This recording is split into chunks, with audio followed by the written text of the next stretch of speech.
After I told my friend group at work that the way I motivate my wife to clean is by making her cry, they started avoiding me like the plague, but my method is making our house way cleaner, and I don't see any reason to stop. Okay, so I know the title makes it sound bad, but hear me out. I, 28M, have been married to my wife Lindsay, 25F, for 2 years. We've been together for 7. Our marriage is great. Despite us both being busy with work, we still make time to go on dates and be intimate with each other whenever we can. I work in engineering and Lindsay is an RN, so I pay for most of the bills and utilities. We split the bills, but I pay for majority of the costs because I make more. Lindsay usually fully covers grocery costs and the Wi-Fi, which isn't much because it's just the two of us. I feel that since I make and spend more money, Lindsay should make up for that in housework. I'm not some traditional wife-desiring jerk. I think it's great that she works and has goals for her career. I want her to. I feel like our chores are split fairly. It changes day by day depending on our schedules, but typically, Lindsay cooks our meals. She is much better than me. Trust me, you don't want me anywhere near a kitchen, but it's nothing fancy or requiring a lot of effort. She does the dishes and vacuums, but it's not daily. It's more like an as-needed basis. I take out the trash weekly and wash our cars about once a month. This has always seemed fair to me, but recently I've felt frustrated with her. I've been at my current job for 6 years and I've developed really great friendships in my time here. There's a few of us that always get together on break for lunch and whatnot. One of my coworkers, John, has been married to his wife Claire for about 10 years if my memory serves correctly. About a month ago, John invited me and the rest of the gang plus our wives to have dinner at their house. Claire is a stay-at-home mom, so she handles everything at home while John works and brings home the bacon. I know this sounds bad, but I was jealous. Not because she's a stay-at-home mom, I don't want kids, but because John has a wife that actually puts effort into her food and cleaning. Their house was immaculate, completely spotless, no dishes left in the sink, little knickknacks left out on countertops, nothing. I couldn't believe it. Claire set the table and waited on everyone. She was thoughtful and made sure everyone's glasses were always full and would ask if she could get us more food, etc. She made filet mignon with mashed potatoes and roasted vegetables on the side. It was amazing, and I can't remember the last time Lindsay put any effort into our meals. It's always something lazy like pasta, a lot of chicken-centered meals, tacos, quesadillas, everything requiring little to no effort. On the drive home, Lindsay made a comment about how Claire is an amazing cook and said she would like to have dinner with them again because they're great people. I agreed with her and said something along the lines of, you could also be more adventurous with your meal choices so we can eat good at home too. She took offense to this and said she didn't realize her food was so bad. I said it wasn't, but it's nothing compared to Claire's because she puts no effort into it. She stopped talking to me and was pouting like a child. She went to bed without speaking to me that night. I ended up apologizing the next day when she got home and she forgave me. Fast forward a week later and I became more and more frustrated. She was working 12-hour shifts more than usual, and as a result, her housework suffered. She would leave at 7 a.m. and come home at 7 p.m., and on some nights she went straight to bed without making dinner. I ended up getting takeout on those nights. Dishes were piling up in the sink, the carpets were becoming noticeably dirty, and she just sat in bed scrolling on her phone or sleeping. I tried to be understanding at first, but at this point she's used to working 12-hour shifts, so there really is no excuse. I ended up having a talk with her and was brutally honest. I told her that I'm not satisfied with her level of housework anymore and I want her to do more. I want her to come home and make dinner, and I want her to put more effort into it. I gave her some examples of meals I would like to eat and suggestions for ways that she can clean before going to bed, such as drinking coffee or energy drinks on the way home. I thought she was receptive to my ideas at first, but then I realized she looked pissed. She very coldly asked me if I feel this way because of John's wife, and I answered honestly and said yes. I told her I would be embarrassed if my friends came over to have dinner with us after that dinner at John's. She started tearing up when I said this, and I felt kind of bad for being so harsh.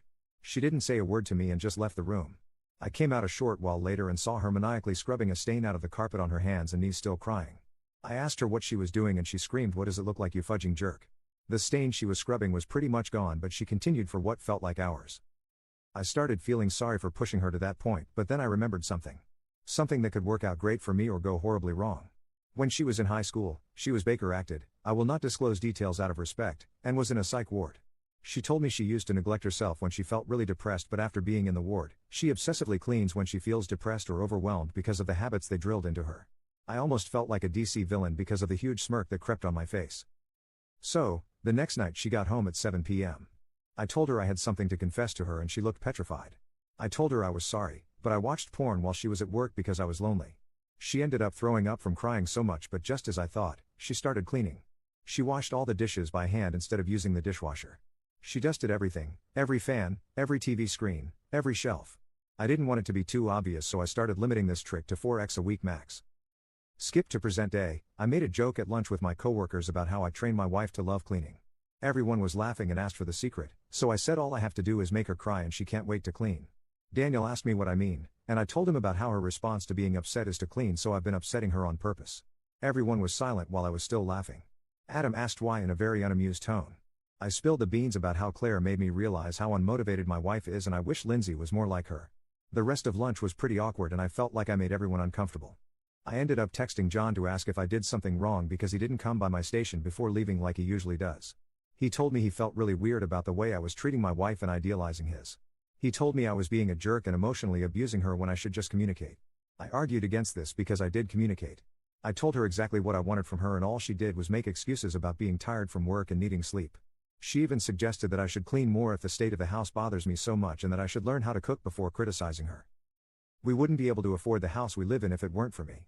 The lifestyle we live is because of me, so why can't she just show appreciation by cleaning and cooking better meals? It's been 3 days now and I am now sitting alone at lunch. When I sit with my usual group everyone stops talking. I feel like I really fudged up and want to make things right with my friends, but at the same time I feel like what I'm doing is okay because it's not for no reason. She's actually cleaning more and I'm so proud of her. Am I the jerk because I want to keep doing it? Commenter 1. You're the jerk. Don't worry, you can figure it out after she divorces you. Commenter 2. You're a jerk. Household chores are divided in accordance with the number of hours worked outside of the home, not income. If your wife is working 12-hour shifts, you should be doing most of the housework, not just half. Commenter 3. You got me at the first few sentences and I almost agreed. But then it gets worse. You just sound like an ungrateful entitled brat who never appreciates his wife. You're a jerk. Fake. But if it was real, you'd be one of the worst people I've ever seen on this sub. Edit. I understand that I'm the jerk now and no, this is not fake. Sorry to deprive you of that comfort. It's impossible not to recognize something is wrong with you when a good 80% of the comments are calling it fake or hoping it is. I understand now that I mentally abused my wife and I do want to fix it. Thank you to the 2 people who actually took the time to offer constructive feedback and advice. As much as I hate the thought I'm going to seek out a professional. It isn't possible for everyone to be wrong and I'm right, even though that's what my brain is telling me. I know something is wrong with me even though my brain is saying there isn't. Thank you all for helping me realize it. As per request, I will update in the future if there are any changes. Update, 4 months later. So, hi. It's been a while. I don't have a lot to say, but I was asked to update if I ever decided to try therapy and I did. I didn't like it. I dropped out of individual therapy after 2 sessions. My therapist was more interested in my childhood than giving me actual advice, but stuck with couples therapy. I tried, I really did. The therapist and my wife would gang up on me. The therapist changed my wife a lot. She went from being kind and soft-spoken to rude and brazen. She would snap on me for absolutely nothing and constantly bring up things I've done in the past to use against me in an argument to try and make me submit. Remember how my wife is an RN? Yeah, well she was frigging cheating on me with some ugly guy working the same shifts as her. She confessed to that in therapy and said if I could forgive her she could forgive all the things I've done. Nothing I have ever done has been close to this. I have never cheated. Vows mean nothing apparently. She also shared a lot of things she never told me, like her last grandparent passing away. In her words, he wouldn't care. Yes, I would have if she told me. She had no reason not to. I wouldn't have been so harsh about the housework if I knew she was grieving, but no, go ahead please, don't tell me anything and then use it against me later because that makes sense. I thought couple therapists were supposed to be neutral. Isn't their entire purpose bringing couples together and helping them understand each other? Since when do they call their clients manipulative? How is that allowed? Anyways, back to the batch wife, I can't forgive a cheater. She is staying with her parents for now as we are separated. I don't want her back in my house. It makes sense now why she didn't want to smash anymore. We stopped going on dates. Our intimacy suffered. All because she cheated. Therapy was a waste of time and money, but I guess it was worth it in the end because I learned what kind of person she really is. She disgusts me. I did not want therapy but I tried my best for her and to change. That is clearly not what she wanted because she cheated. I learned this information last month and I have finally come to terms with it. As for my friends, I'm still cool with a few of them. Others clearly look down on me so I don't interact with them anymore, but we don't eat lunch together anymore. I sit elsewhere now and it's not too bad honestly. I'm meeting new people. Maybe I'll find love again soon but who knows. My reputation at work in regards to personal matters is kind of bad now. Well, that's really it. Thank you for reading. Commenter. First time I don't have any empathy with a person who was cheated on. That's new. Commenter 2. I concur. Furthermore, she even gave him one last chance there, when she told him about the affair. She said if he could forgive that, she could find a way to forgive him. Then he may as well have spat in her face, when he refused that reasonable offer. Even the offering was more than he deserved. As they say, good riddance to bad rubbish.